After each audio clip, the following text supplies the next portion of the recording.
I'm Nate, and this is Holy Land Travel HQ. Today, let's talk about shoes for your trip.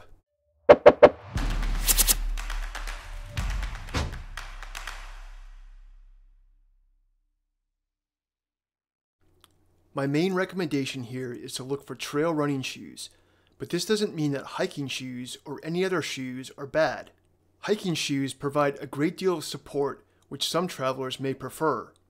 Trail running shoes and walking shoes provide greater traction on the surfaces that you'll most likely encounter on your trip. But the support that hiking shoes provide to your feet and to your legs will help you save your energy throughout the day. The two things that you want to think about when looking at shoes are traction and comfort. You'll want to look for footwear with flexible rubber soles that support your feet and allow you to react.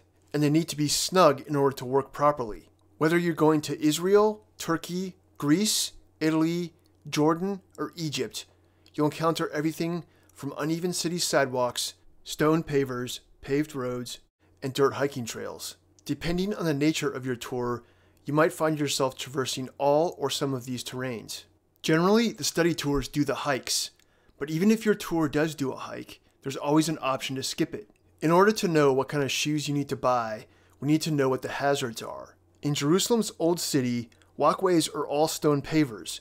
Some were installed in the last few decades, while others have been there for centuries. Generally, the stones have become smooth because of decades or centuries of foot traffic. Moisture and dry dust doesn't mix well with stone, especially the limestone that is common in Jerusalem. In recent years, the city has installed traction strips on many of the inclines and some of the steps. In the morning time, shop owners and groundskeepers will spray down pathways with water in order to get rid of dirt and debris. This is usually when I encounter slip hazards, in particular in the Jewish quarter. Pavement is generally safe because water and dust works its way into the cracks and crevices of the surface.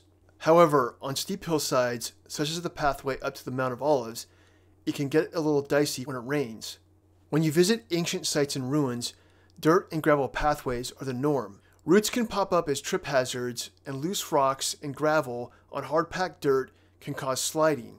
Hiking trails and off-the-beaten-path excursions, like finding Tel Cana, can be easy for outdoor enthusiasts as well as young travelers.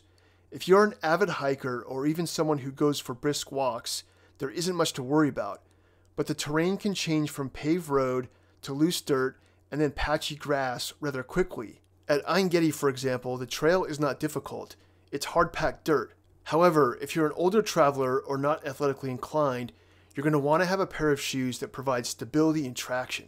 Comfort is your number one priority, but the thing that you want to pay attention to when buying a new pair of shoes are the treads. Some treads are better suited for your tour than others.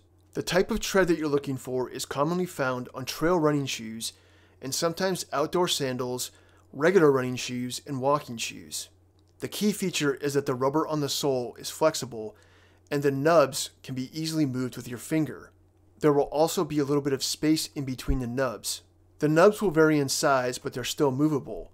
The reason why these are better shoes for your tour is that when you step on a hard surface, the nubs will flex to find a patch of surface area to grab onto. This flexing spreads the rubber across the surface to grip it. When stepping on wet surfaces, the flexing rubber pushes moisture away and finds a contact surface to hold onto. When walking on hard-packed dirt surfaces, the trail running shoes with their slightly spread out nubs will be able to grip onto the hard-packed dirt, but also dig into the loose dirt that's lying on top. There's always a possibility of slipping or sliding, but the trail running shoes and their flexible soles reduce those chances. There are a few styles of hiking shoes that cross over with running and walking shoes, but you're going to want to check the treads in order to make sure. Most hiking boots and shoes are made with rubber that is less flexible and have harder nubs.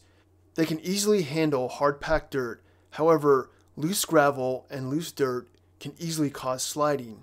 The easiest way to differentiate between the trail running shoes and the hiking shoes is that the type of rubber on the bottom of hiking shoes is not easily moved by your fingers. Nubs tend to be large and stiff, sometimes as large as your thumb. The hard nubs are designed to dig through loose dirt in order to find something to grab onto, and the stiffness of the soles are designed to provide stability to your foot on uneven ground. Even though these shoes can easily handle the terrain that you'll encounter on your tour, when walking on hard surfaces such as stone pavers and pavement that's covered with water or loose dust, they can act like cleats on concrete. The first time I visited Israel, I took a pair of hiking shoes with me. I quickly realized that they didn't handle very well on the stone pavers and the pavement, particularly the pavement on the pathway up to the Mount of Olives. Since then, I've always used a pair of trail running shoes. The last thing we'll talk about is a couple other styles of shoes. The first is flip-flops. Flip-flops are a mixed bag. The problem here is that they're not made to be snug to your feet, and they aren't designed for the amount of walking that you'll be doing. On one of my trips, someone had a flip-flop that fell apart while we were on a walking tour in the old city. Luckily, he had a pair of walking shoes back in his room, but he had to walk back to his hotel room with one bare foot. Outdoor sandals like Tevas and Chacos are a better choice because they have adjustable straps and buckles that keep them snug to your feet, and sometimes they have the treads that we're looking for. One caveat to the flip-flop and sandal discussion. You will either need flip-flops, hiking sandals, or beach shoes when you do Hezekiah's Tunnel and go to the Dead Sea.